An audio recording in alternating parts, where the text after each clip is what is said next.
مسلسل ہم دیکھ رہے ہیں تسلسل کی باتیں اور پھر اس پہ حکومتی شخصیات کا آ کے اس پہ وضاحت دینا. تمام سروسز چیفز کی مدت ہی 5 سال ہو گئی ہے. یہ تسلسل کا ذکر آئے, پالیسی کے استحکام کا ذکر آئے, سیاسی نظام کے استحکام کا ذکر آئے, تو پاکستان کی تاریخ یہ بتاتی ہے کہ نظر ہمیشہ چیف آف آرمی اسٹاف کی طرف جاتی ہے. وہی تسلسل کا مطلب ہے, وہی تسلسل ہے. جب بھی آرمی چیف کی مدت ملازمت کل آخر پہ پہنچتی ہے تو اس وقت یہ سلسلہ شروع ہو جاتا ہے. تحریک انصاف بھی کچھ تھوڑی سی اب پریشان نظر آ رہی ہے. اسد قیصر صاحب نے آج یہ کہا کہ یہ طریقہ غلط ہے, ایسے نہیں ہونا چاہیے, جو ہو وہ قانون کے مطابق. اب جو ڈر ہے وہ پاکستان تحریک انصاف کے دل میں بھی تو ہے نا کہ اگر نظام کا تسلسل ایسے ہی رہتا ہے, یہ حکومت بھی 2029 تک تو چلنی ہے نا. عمران خان کا کیا مستقبل ہوگا, کیا وہ مسلسل جیل میں رہیں گے؟ عمران خان کی پالیٹکس نے یہ ثابت کر دیا ہے کہ ان کو جیل میں ہونے سے کوئی فرق نہیں. وہ اس بات سے اب ماورا ہو چکی ہے کہ وہ جیل میں ہیں, وہ باہر ہیں, وہ جلسے کر رہے ہیں یا نہیں کر رہے. یہ جو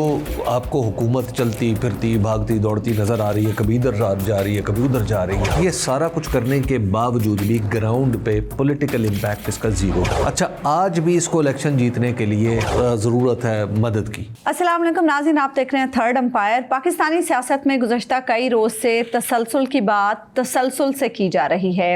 رانا ثناء اللہ صاحب نے پہلے یہ کہا کہ تسلسل کا فیصلہ ہو گیا ہے, اور اب یہ کہہ رہے ہیں کہ تسلسل کی بات کو خام خواہ میں اچھالا جا رہا ہے.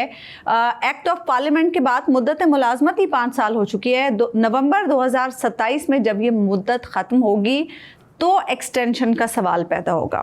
حبیب صاحب, یہ جو مسلسل ہم دیکھ رہے ہیں تسلسل کی باتیں اور پھر اس پہ حکومتی شخصیات کا آ کے اس پہ وضاحت دینا کہ تسلسل کی تو کوئی بات ہی نہیں ہے, ایکٹ آف پارلیمنٹ کے بعد تو تمام سروسز چیفز کی مدت ہی 5 سال ہو گئی ہے, اور پھر اس کے نتیجے میں ہم دیکھ رہے ہیں کہ تحریک انصاف بھی کچھ تھوڑی سی اب پریشان نظر آ رہی ہے.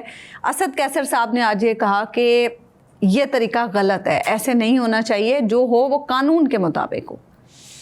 جہاں تک پاکستان کے اندر تسلسل کی بات ہے, تو جب بھی یہ تسلسل کا ذکر آئے, پالیسی کے استحکام کا ذکر آئے, سیاسی نظام کے استحکام کا ذکر آئے, تو پاکستان کی تاریخ یہ بتاتی ہے کہ نظر ہمیشہ چیف آف آرمی اسٹاف کی طرف جاتی ہے. وہی تسلسل کا مطلب ہے, وہی تسلسل ہے. اور یہ صرف میں فیلڈ مارشل عاصم منیر صاحب کی بات نہیں کر رہا, اس سے پہلے بھی پاکستان کے اندر یہی بات ہوتی رہی ہے, کیونکہ پاکستان کی سیاست میں فوج کا ایک بہت ہی اہم کردار ہے. تو اس وجہ سے جب بھی وہ تو کہتے ہیں ہمارا سیاست میں کوئی کردار نہیں ہے, جو مرضی کہتے رہے, وہ تو ہر شخص کو یہ حق حاصل ہے نا کہ وہ جو مرضی کہے, لیکن بہرحال یہ ہمیں ماننا پڑے گا. تو میں کوئی وہ ہوا کی بات تو نہیں کر رہا, تاریخ سے بات کر رہا ہوں. اچھا, اب جب ان کا ایک کردار ہے سیاست کے اندر, تو جب بھی آرمی چیف کی مدت ملازمت بالکل آخر پہ پہنچتی ہے تو اس وقت یہ سلسلہ شروع ہو جاتا ہے کہ جی تسلسل کی ضرورت ہے, یہ ضرورت ہے, وہ ضرورت ہے. تو اس معاملے میں اس دفعہ اب حالانکہ قانون میں تبدیلی پہلے سے ہو چکی ہے کہ اب چیف آف آرمی اسٹاف یا دیگر سروسز چیفز ہیں, ان کی مدت ملازمت اب 5 سال ہے, اور عمر کی حد بھی ختم کر دی گئی, اور عمر کی حد بھی شاید ختم کر دی گئی ہے. تو اب جب یہ 5 سال ہو گئی ہے تو یہ معاملہ آپ دیکھ لیجئے کہ یہ معاملہ ایئر چیف کے لیے نہیں اٹھا, یہ معاملہ نیول چیف کے لیے نہیں اٹھا, یہ معاملہ صرف اور صرف آرمی چیف کے لیے اٹھا ہے. اس کی وجہ وہی جو میں نے آپ کو عرض کر دی. اب اس میں چونکہ اس دفعہ بھی نومبر 2000 اگر وہ قانون نہ بدلتا تو نومبر میں ان کی مدت ملازمت ختم ہو جاتی. جب وہ مدت ملازمت ختم نہیں ہو رہی تو بہت سارے دلوں میں یہ خیال تھا کہ شاید اس قانون کو ایک چونکہ شاید کسی نوٹیفیکیشن کی, گزٹ نوٹیفیکیشن کی, کوریجنڈم کی ضرورت پڑ سکتی ہے کہ فلاں نوٹیفیکیشن جو ہوا تھا اب اس کوئی مدت فلاں جگہ سے فلاں جگہ پہ شمار کی جائے, واٹ ایور. اب یہ کوئی دفتری اور کلرکانہ سی کاروائیاں, ٹھیک ہے, اور ظاہر ہے یہ دفتری کاروائیاں جو ہیں وہ حکومت نے کرنی ہوتی ہیں. تو حکومت کے بعض لوگوں کے ذہنوں میں یہ خیال تھا کہ ہم اس اپرچونٹی کو استعمال کر سکتے ہیں.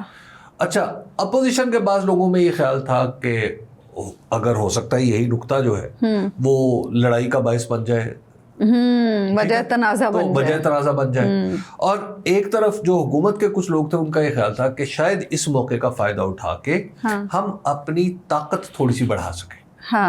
ٹھیک ہے نا. ٹھیک ہے. تو ایسی صورت میں اس لیے اس جو نوٹیفیکیشن کی کہانی کو خام خواہ کی ہوا اور اہمیت ملتی گئی. جب یہ اہمیت ملتی گئی تو پھر ایک بعد میں یہ بات بھی آ گئی کہ جناب مری کی کوئی میٹنگ ہے اور مری میں بیٹھ کے یہ فیصلہ ہوا. 3 بڑوں کا. 3 بڑے کون تھے؟ مطلب یہی بات ہو رہی تھی نا. میں تو وہی بات کر رہی ہوں جو چل رہی تھی. جی اچھا. تو اس وقت یہ بھی فیصلہ ہوا جی وہ اہم شخصیات آ گئی, وہ ہو گیا وہ ہو گیا. دیکھیے یہ بات تو جس دن میں نے آپ یعنی یہ جس دن قانون میں تبدیلی ہوئی تھی, ایکٹ آف پارلیمنٹ جو ہوا تھا, تو اس میں تو بالکل یہ واضح طور پہ لکھ دیا تھا. یہی وجہ ہے کہ باوجود اس کے کہ سوشل میڈیا پہ کافی یہ چل رہی تھی بات, ہم نے یہاں پہ کوئی بات نہیں کی کہ جی اس کا ہونا ہے ایشو نوٹیفیکیشن یا نہیں ہونا. اس کی صاف یعنی اس پہ بات کرنا مجھے لگتا ہے کہ یہ وقت کا ضیاع تھا اس وقت اور اب بھی.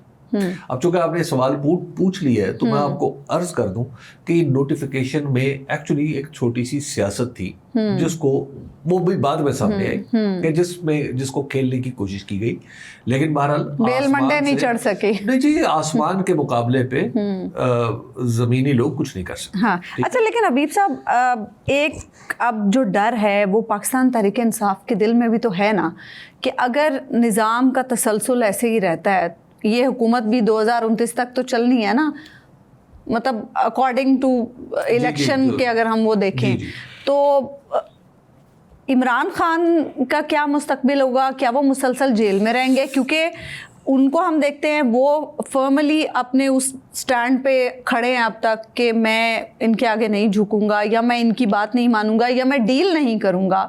اور یہ چاہتے ہیں کہ اگر عمران خان جیل سے نکلیں تو اگر ڈیل نہ بھی کریں تو تاثر ضرور ہو اس چیز کا کہ وہ ڈیل کر کے نکلے ہیں. جہاں تک عمران خان کی پالیٹکس ہے نا, عمران خان کی پالیٹکس نے یہ ثابت کر دیا ہے کہ ان کو جیل میں ہونے سے کوئی فرق نہیں پڑتا. اگر 2024 کا الیکشن فری اینڈ فیئر ہوتا تو عمران خان کی پاکستان تحریک انصاف اس وقت حکومت میں ہوتی, اور جتنی میجورٹی پاکستان پیپلز پارٹی اور پی ایم ایل این کو ملا کے ہے اتنی میجورٹی سے پاکستان تحریک انصاف کی حکومت ہوتی, اور پنجاب میں بھی انہی کی حکومت ہوتی, خیبر پختونخوا میں بھی انہی کی ہوتی, بلوچستان میں تو خیر اب کیا میں وہاں کے بارے میں عرض کروں, وہاں پہ بھی فری اینڈ فیئر الیکشن ہوتا تو کم از کم یہ حکومت نہ ہوتی. ٹھیک ہے, یہ ان کی پالیٹکس جو ہے وہ اس بات سے اب ماورا ہو چکی ہے کہ وہ جیل میں ہیں, وہ باہر ہیں, وہ جلسے کر رہے ہیں یا نہیں کر رہے ہیں. یہ جو آپ کو حکومت چلتی پھرتی بھاگتی دوڑتی نظر آ رہی ہے, کبھی ادھر جا رہی ہے کبھی ادھر جا رہی ہے, یہ سارا کچھ کرنے کے باوجود بھی گراؤنڈ پہ پولیٹیکل امپیکٹ اس کا زیرو بنا پائی. اچھا, آج بھی اس کو الیکشن جیتنے کے لیے ضرورت ہے مدد کی. اچھا, یہ اس حکومت کا حال ہے, تو لہٰذا اب تو یہ بات ہی ختم ہو گئی ہے کہ جو عمران خان کی پالیٹکس ہے وہ ان کی رہائی سے مشروط ہے. نہیں, یہ بات آپ ٹھیک کہہ رہے ہیں حبیب صاحب. اب آ جائیں کہ عمران خان صاحب رہا ہوں گے, ہاں, تو کیا وہ ود ان دس سسٹم ہوں گے, ود ان دس سسٹم جس کے تسلسل کی بات ہو رہی ہے. یہ ہے کوشچن. جی, یہ آپ لکھ کے رکھ لیں کہ یس ہے جی, اچھا, اسی سسٹم کے اندر بحال وہ عمران خان صاحب باہر ہیں. تو یہ حکومت کہاں جائے گی پھر؟ یہ تو اس وقت کی بات ہے. بہرحال یہ جو آپ نے سوال پوچھا اس کا جواب میں نے واضح طور پہ آپ کو بتا دیا. اس کی وجہ ہے, اس کی وجہ یہ ہے کہ عمران خان کے ساتھ سیاسی طور پر جو کچھ کیا جانا ممکن تھا وہ ہو چکا. اس کے بعد اور کچھ نہیں ہو سکتا. اس کے بعد اب اور کچھ نہیں ہو سکتا. اچھا, لیکن ابھی اس کی وجہ پھر آپ یہ سوچیں کہ کیوں نہیں ہو سکتا. ہاں, آخر میں جو اتنے اعتماد سے یہ آپ کو کہہ رہا ہوں کہ مزید کچھ نہیں ہو سکتا, تو اس کی کیا وجہ ہے؟ حبیب صاحب ویسے ایک بات بتاؤں آپ کو, میں پہلے بھی بہت بار کئی لوگوں نے کہا کہ بس یہ ٹائم ہے اور اس ٹائم میں عمران خان باہر آ جائیں گے. جب ہم ٹی وی پہ پروگرام کرتے تھے, آپ کو یاد ہوگا, آپ نے کہا 3 سنگے میل ہیں اور ان 3 سنگے میل میں یہاں پہ عمران خان باہر آ سکتے ہیں, لیکن گزر چکے. عمران خان رہا نہیں ہوئے. لیکن بات یہ ہے کہ جب بھی ایسا کچھ ہونے لگتا ہے نا تو پھر کچھ اور ایسا ہو جاتا ہے.